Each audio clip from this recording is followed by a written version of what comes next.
आज name food challenge रो part 5 आउ previous video रे आसीथिला लवली नाम रे करिया पई लवली रो first letter L L for लिपसिप को कोना करी की गुटे गुटो नेला पर लागिला पूरा लिचू फ्लेवर जबरदस्त अछि आउ next letter O O for orange कमला रो चोपा को छोड़े साला परे 3 पीस सारा कमला को एकाथरे पार्टी रे पुरे देली जहा भी होना टेस्ट जबरदस्त पूरा वाओ।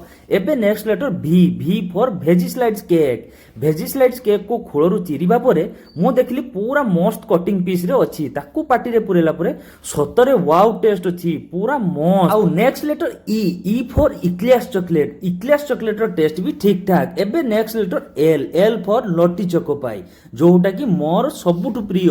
एबे गुटे बाइट नेकी तो छाड़ी होबनी सेकंड बाइट निहाती नेबी सेकंड बाइट नेला पर मस्त थिला टेस्ट। एबे last letter Y for yellow cake को खाई की मु चैलेंज को कंप्लीट करूची। एबे जल्दी पुणी कमेंट करंतु को नाम रे नेक्स्ट चैलेंज आनिबी। रहिली धन्यवाद जय जगन्नाथ।